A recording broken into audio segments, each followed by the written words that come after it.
This story is one I posted a few months ago, but I felt compelled to come back and share updates because things have escalated in ways I could never have imagined. To give a brief refresher, my wife's sister, Mary, has been making my life hell for 6 years. She has been blatantly flirting with me since the day I met her, but things took a sharp turn when she tried to kiss me in the garage at a recent family gathering. When I rejected her, she escalated further by sending an explicit photo to my office, seemingly in an attempt to get me fired. It has all been a nightmare, and now I am left trying to pick up the pieces of my wife Jenna's shattered self-esteem. To provide some context, Jenna is an incredible woman, absolutely gorgeous in every way, but she has struggled with severe body image issues for as long as I have known her. A lot of this stems from growing up in the shadow of her sister Mary, who is conventionally attractive in that classic model kind of way. Jenna, by contrast, has a striking alternative beauty that I have always found far more compelling. Mary, who used to be a successful model and now works in the fashion industry, has always seemed to have a knack for undermining Jenna, whether intentionally or not. That's when Jenna opened up about how much Mary had impacted her growing up. Their whole lives, they were cast into this toxic, smart one versus pretty one dynamic by everyone around them. Jenna also admitted that Mary had a long-standing habit of flirting with her boyfriends and that it was almost like a game to her sister. She warned me that Mary would try to do the same to me.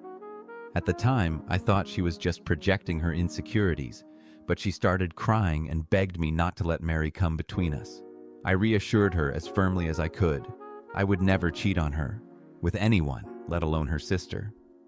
Jenna is my world, and I made it crystal clear that no one could ever come close to her in my eyes. But Jenna was right. Mary's behavior quickly became impossible to ignore. Every time we attended a family gathering, Mary found ways to make inappropriate comments or touch me in ways that were far from innocent. She would brush against me unnecessarily, make suggestive jokes, or outright compliment my body in front of everyone. It was so uncomfortable, not just for me, but especially for Jenna, who would be upset for days afterward.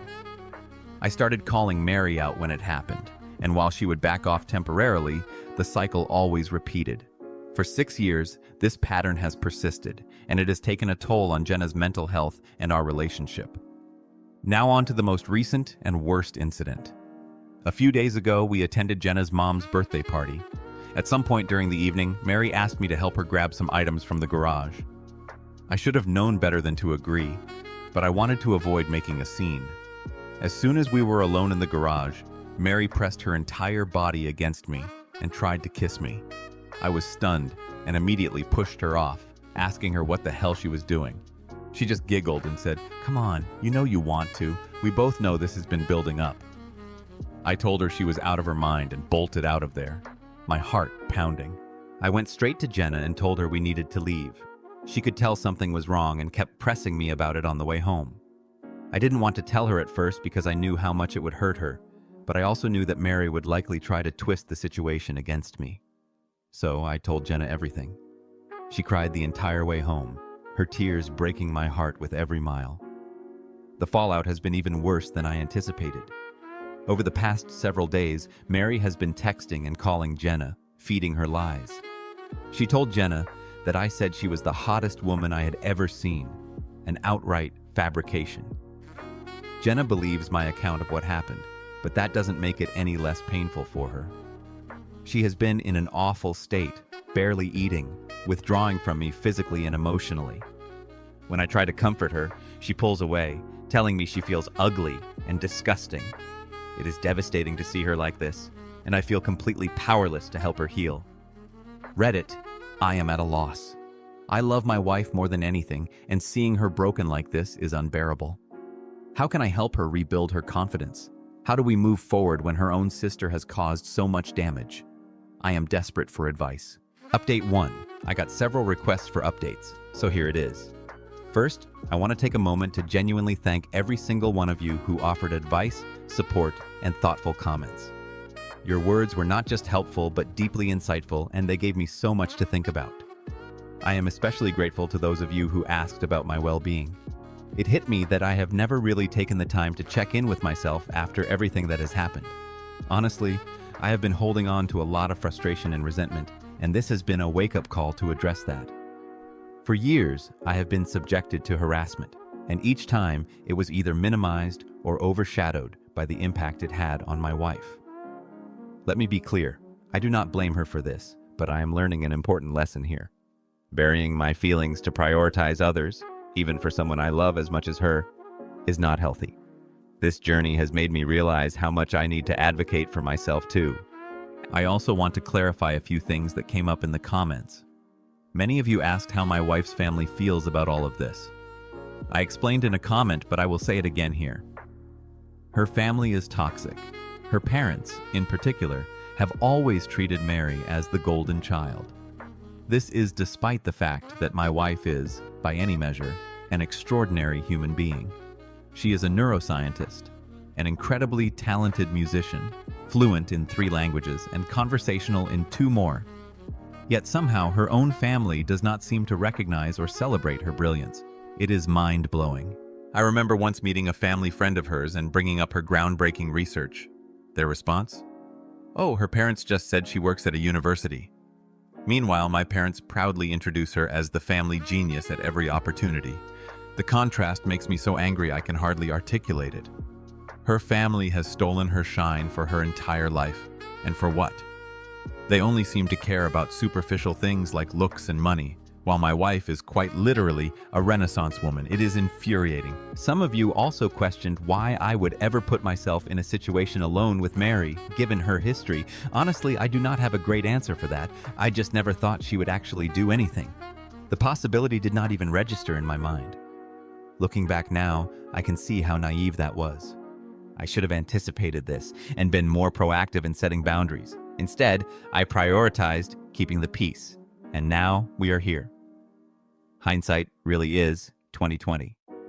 Now, onto the actual update.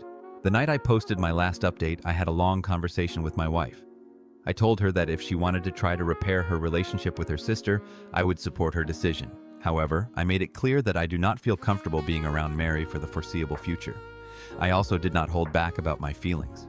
I told her that Mary has been jealous of her for her entire life, because Mary is a hollow, insecure person whose self-worth is tied to things that will not last, while my wife's brilliance and character have true substance. I did not stop there. I told her that her entire family is toxic and has done nothing but put her down for as long as I have known them. I said that only she can decide whether or not she wants them in her life going forward. I also told her, very gently, that while I do not blame her for her initial reaction to everything, her insecurities are something she needs to work on. This is crucial not just for her well-being, but for the health of our relationship. What Mary did to me was sexual assault, and she has been sexually harassing me for years. I have put my own feelings aside again and again because I was so focused on how this affected my wife. That was a mistake. I need support too. And suppressing my emotions has only made things worse for both of us. I told her that by letting Mary's behavior affect her self-esteem, she is essentially giving Mary power she does not deserve. We cannot allow her to have that kind of control over our lives. Finally, I shared something that one of you said in the comments, which really stuck with me. The only people who have ever considered her second best are her and her family. Everyone else sees her for the incredible person she truly is. That seemed to hit her hard. She cried through most of the conversation, but ultimately agreed that she needs to go to therapy to address her insecurities. Since then, we have made progress. We found a therapist who specializes in body image and self-esteem issues for her to see individually. We are also in the process of finding a couples therapist. My wife sent a message to her parents and Mary, explaining what happened and letting them know that she will only reach out if and when she feels ready to rebuild their relationship. We blocked all of them on every platform, but predictably, Mary has been spamming my friends and family with lies, claiming I attacked her, that I am a drug addict, that I abuse my wife. Thankfully, no one believes her nonsense. My wife is still struggling, but I can see small signs of improvement. She is eating and sleeping more consistently, and she has started cuddling with me in the mornings again, which feels like such a gift. To help lift her spirits, I am planning a surprise getaway for us this weekend. I am taking her to one of our favorite places, where I plan to wine and dine her and remind her that she is the queen she deserves to feel like. Once again, thank you all. Your insights have been invaluable, and I truly appreciate you helping me not only understand the gravity of this situation, but also reconnect with my own feelings. You are all amazing. Update 2. First, I want to start by addressing the many questions I've received about Mary's identity. To clarify, I'm not going to reveal who she is. From what I understand, she made a living as a model for about a decade, though she never achieved the kind of fame that would make her a household name. I suppose she was popular enough in the fashion world that industry insiders might recognize her, but I really don't know much about how that world operates. Regardless, in my opinion, fame is relative. If you don't have a Wikipedia page, you're not famous, no matter how many names you can drop. I've also received countless comments, mostly lighthearted, calling me a simp. I won't deny it. I totally am a simp for my wife. She's amazing, and I feel incredibly lucky to have her in my life. I genuinely hope everyone finds a love that makes them feel the way she makes me feel. All right, with that out of the way, let me get into the actual update. After everything that had happened, I planned a getaway weekend for my wife. It was just the two of us, and we had an incredible time. By the end of the trip, she told me she finally felt like herself again. For a few days after we returned home, everything seemed calm, and we dared to hope that Mary had finally decided to leave us alone. But deep down, I had a nagging feeling that it wasn't over. Many of you warned me that Mary might try to interfere with my work. At first, I brushed off those concerns, but eventually, I decided it was better to be safe than sorry. I reached out to my boss, who has known me for nearly a decade, and gave her a heads up about the situation. Thankfully, I didn't have to explain much since she was already aware of Mary from times I had vented about her before. My boss assured me that she knew my true character and promised to let me know if Mary attempted anything. As it turns out, your predictions were spot on. Just a few days later, Mary contacted my boss. According to my boss, Mary claimed that I was a predator and insisted I needed to be fired immediately. She even claimed to have proof of an incident where I supposedly assaulted her. My boss, to her credit, took the accusation seriously, but wasn't about to act without evidence. She asked Mary what proof she had. Mary's response? She said there was video footage of the incident. My boss calmly requested that she send the video. Mary quickly backtracked, claiming that the police had the footage. My boss then asked her to provide a copy of the police report instead. Mary, clearly flustered, said the report contained sensitive information, and she didn't feel comfortable sharing it. My boss offered a solution. Mary could redact any private details and send the rest. At this point, Mary became agitated, accused my boss of victim blaming, and abruptly hung up the phone. Unfortunately, this wasn't the end of Mary's antics. Last Wednesday, an email was sent to my entire office from my personal email account. The email included a highly inappropriate photo, a dick pic, that was definitely not mine. I can only assume that Mary managed to gain access to my email, likely because I had left it logged in on one of my in-laws' devices during a previous visit. She isn't tech-savvy enough to hack me, so that's the only explanation I can think of. And, as ridiculous as this might sound, the photo she chose was something else. I've been in locker rooms and on sports teams my whole life. I've seen my fair share of anatomy. But this? It was truly bizarre. I couldn't help but laugh at the idea of Mary combing through countless images, searching for the perfect one to use. After the initial shock, I immediately apologized to everyone at work. To my surprise, my coworkers were incredibly understanding. In fact, it turned into an oddly positive experience. People I didn't even think liked me went out of their way to show kindness and support. It was an unexpected silver lining in an otherwise humiliating situation. At this point, it was clear that we had to escalate things legally. My wife and I didn't want to go down this road, but Mary left us no choice. With the help of a lawyer friend, we drafted a cease and desist letter. The letter detailed her ongoing harassment and outlined the emotional and material damage she had caused. My wife sent a copy of the letter to Mary and her parents, making it clear that we would pursue legal action, criminal and/or civil, if her behavior continued. What happened next was infuriating but not surprising. My wife's mother called her in tears, begging her to let it go and leave Mary alone. My wife, however, stood her ground. She calmly explained that Mary was the sole cause of this entire ordeal and that her parents' continued enabling of Mary's behavior was a big part of the problem. Then, in a moment of frustration, my wife said something she later regretted, but I personally thought was badass. Mary is going to stick you in a nursing home and steal your money the first chance she gets. And honestly, you deserve it. That conversation was the final straw for my wife. She made the difficult decision to cut ties with her family completely. On Sunday, Mary's best friend messaged my brother on Facebook, claiming that Mary had decided to leave us alone and was begging us not to sue her. I told my brother to ignore the message. Instead, I took a moment to relish the thought of Mary panicking, finally facing the consequences of her actions. Since then, things have been quiet. My wife has started therapy and plans to begin couples therapy in a month or two, wanting to do some personal work first. She's also taking a short leave from work to rest and recharge. I'm incredibly proud of her for standing up for herself, prioritizing her mental health, and taking control of her life. Thank you to everyone who offered advice and support.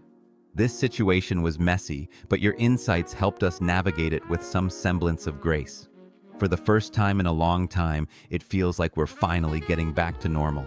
Update 3. Hello everyone, I completely forgot about this account until today, and logging back in to see so many comments and messages asking for an update has been incredibly touching. It's overwhelming in the best way to know how many of you care about this situation and want the best for me and my wife.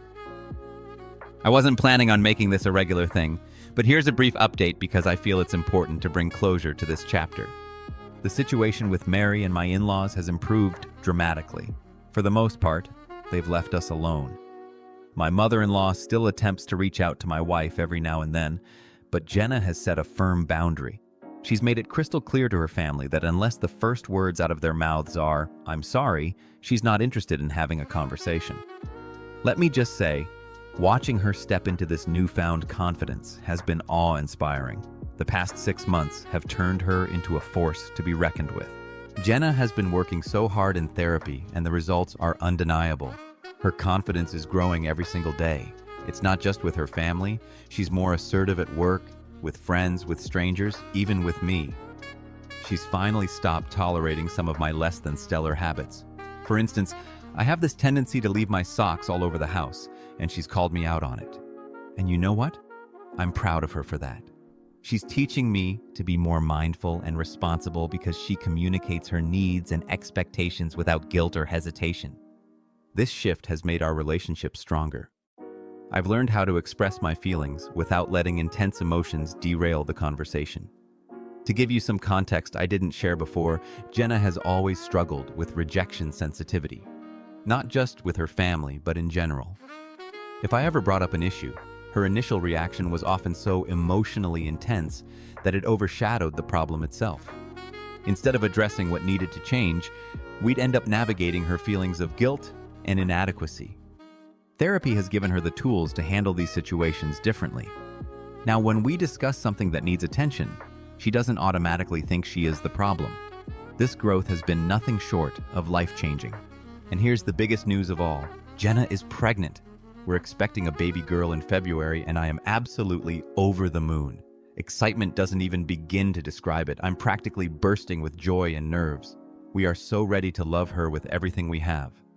From day one, we want her to know that she's more than just her looks. She'll have parents who adore each other and who will model what it means to work through challenges as a team. The toxic cycles of the past stop here.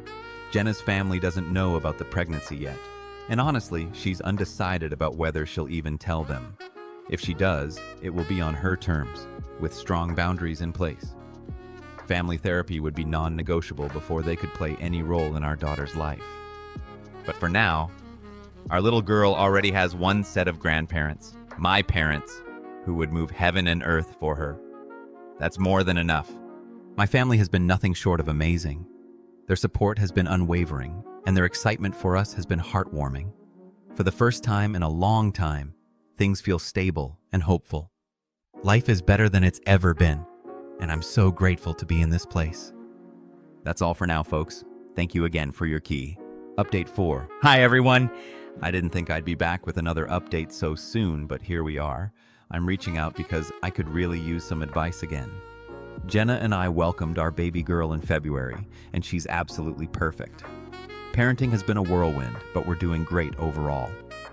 Shortly after her birth, we decided to move out of Jenna's home state and closer to my family in Massachusetts. It's been a huge change, but having my parents nearby has been a blessing. They've been incredibly supportive, especially as we navigate the challenges of having a newborn. Since cutting contact with Jenna's family, we've done everything we can to maintain boundaries, including blocking them on every platform and keeping our address private. We didn't tell them about the baby, and we haven't seen them since going no contact. But yesterday, a letter arrived in the mail from Jenna's parents. We have no idea how they got our address. The letter was emotional and detailed. Apparently, Jenna's father has been diagnosed with late-stage cancer and may only have weeks left to live. They wrote about their regrets, apologizing for the way they treated Jenna throughout her life and acknowledging how they mishandled the situation with Mary. The letter also mentioned that they'd recently learned about the baby through mutual acquaintances and expressed a deep desire to meet their grandchild. They went on to explain how they hoped to earn our forgiveness over time, and they even offered to attend family therapy to repair the relationship. I'll be honest, the apology sounded sincere to me. It wasn't one of those vague, empty gestures.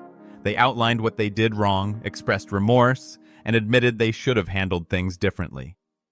Jenna, however, isn't buying it. She feels it's too little, too late.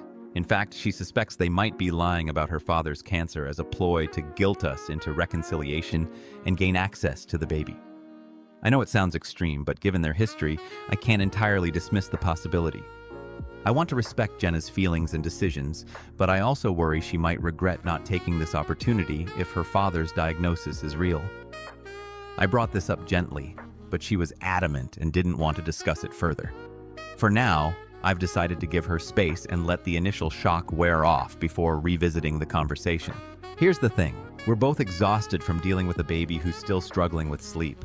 The lack of rest has us both on edge, and I can't help but wonder if it's clouding our judgment. I don't want to push Jenna into anything, but I also don't want her to carry regret later on. What would you do in this situation? Should I try bringing it up again or let it go entirely? Edit. Please, be kind. I'm not trying to pressure Jenna or make this about me. I've brought it up once and made it clear that I'm here to support her in whatever decision she makes. She has a wonderful therapist she trusts, and I'll continue to be there for her in every way I can. Update 5. Hey everyone, thank you for the overwhelming response to my last post. I truly appreciated all the comments and advice. Some were incredibly helpful, others were a bit harsh, but it is what it is. Things have taken a disappointing turn, but we finally have some clarity. Here is the update you have been waiting for. First and foremost, my wife was right all along. The cancer story? Complete and utter nonsense. It was nothing more than an elaborate scheme to manipulate us. The same evening I wrote my last post, I sat down with my wife and told her that I was here for her if she ever wanted to talk about any of it. I reassured her that no matter what decision she made, I would stand by her. She thanked me, and we left it at that, for the moment. After her next therapy session, she said she was ready to talk and wanted to dig deeper before deciding what to do. She reached out to a trusted mutual connection to discreetly verify if the cancer story was true. The findings? My in-laws were perfectly healthy. In fact, they were planning a luxurious European vacation for August, and, apparently, they were even telling people that we would be joining them. As if that was not bad enough, my wife's sister, Mary, was also supposed to go on this trip with her much older, wealthy new boyfriend. Shockingly, they had not even told anyone about the major fallout we had with them last year. Instead, they fabricated a story about us moving away for work. At that moment, any hope of reconciliation was completely crushed. I have never seen Jenna, my wife, so furious in my entire life. The audacity of lying about something as serious as terminal cancer to manipulate her forgiveness was beyond appalling. Reading through the comments on my last post was also eye-opening. Apparently, this kind of behavior is not as uncommon as I thought. Some people even call it Christmas cancer. It is baffling how low people can stoop. This past weekend, Jenna decided to take action. She wrote a heartfelt yet firm letter to her family. In it, she called them out for lying and made it clear that, as far as she was concerned, they and Mary were already dead to her. She explained that she had processed her grief over them and recommended they do the same. The letter also warned that any further attempts to contact her would be met with a legal response. Writing that letter was cathartic for her, and for that, we are grateful for at least one small positive outcome. However, there was one lingering mystery. How did they find out about our baby and get our address? Public records could explain the address, but we had been incredibly cautious about sharing any details about the baby. Even the mutual connection Jenna reached out to had no idea about her existence until Jenna called. This has left us feeling deeply unsettled. A few days ago, we went over to my parents' house for dinner. During the conversation, Jenna began recounting everything that had happened. As she spoke, I noticed my mother avoiding eye contact. My stomach dropped. I asked her outright if she had been the one to contact my in-laws, and her response shattered me.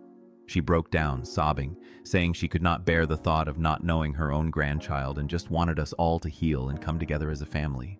My dad, who had no idea she had reached out to them, was visibly shocked and disappointed. I, on the other hand, was livid. I completely lost my temper while Jenna seemed to emotionally shut down.